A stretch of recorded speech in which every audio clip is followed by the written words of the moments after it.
Hello दोस्तों, उम्मीद करती हूँ आप लोग अच्छे होंगे।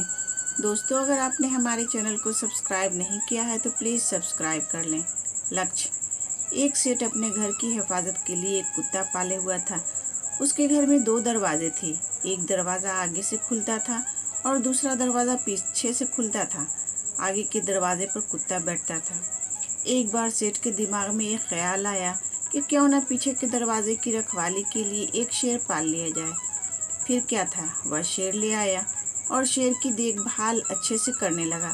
वक्त बीतता गया। कुत्ते का खर्च कम था, लेकिन कुत्ता किसी चिड़िया तक को भी घर के आसपास फटकने भी नहीं देता था। जरा सी आवाज़ पर वह खड़ा होकर भौंकने लगता। वहीं शेर बिल्कुल उससे अलग था।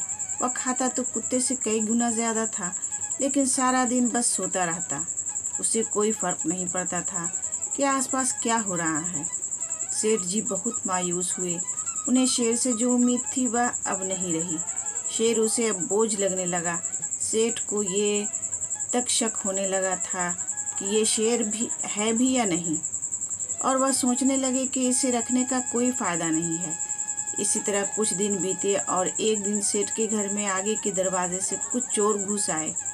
कुत्ते ने भौंकने की कोशिश की, लेकिन कुत्तों के आगे चोरों ने मांस का एक टुकड़ा फेंक दिया। कुत्ता भौंकना बंद करके मांस का टुकड़ा खाने लगा। दूसरी तरफ पिछले दरवाजे पर बैठे शेर को आगे के दरवाजे पर कुछ हलचल महसूस हुई। उसे कुछ अनजान लोगों के गंध आई। कुत्ते का चुप रहना भी उसे हजम ना हुआ। वक्त ना गंवाते हुए शेर आगे वाले दरवाजे पर आ गया।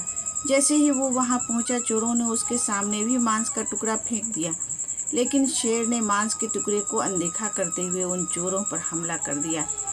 एक चोर को शेर ने दबोच लिया और बाकी चोर भाग गए। जिस चोर को शेर ने पकड़ा था वह चिल्लाने लगा।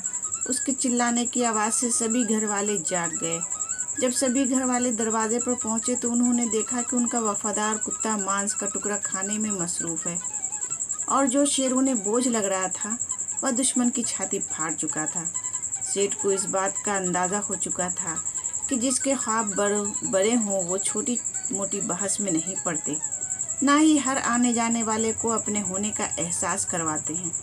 ऐसे लोग चुपचाप अपना काम करते हैं और मौका आने पर अपना हुनर दिखाते हैं। तो दोस्तों, इस कहानी की तरह हमें अपनी ज़िंदगी में भी कई ऐसे लोग मिलते हैं जो करते कुछ नहीं, लेकिन अपने बारे में बढ़ा चढ़ा कर बताते हैं। वहीं अगर हम किसी ऐसे इंसान से मिलते हैं जो अपनी ज़िंदगी में कामयाब हो चुके होते हैं या कामयाब होने की पूरी कोशिश कर रहे हैं, ऐसे इंसान कभी भी अपने बारे में बढ़ा चढ़ा कर नहीं बताते। उन्हें इस बात से कोई फ़र्क ही नहीं पड़ता कि हम उनके बारे में क्या सोचते हैं, बल्कि उन्हें इस बात से फ़र्क पड़ता है कि वो अपना काम पूरी ईमानदारी से कर रहे हैं या नहीं।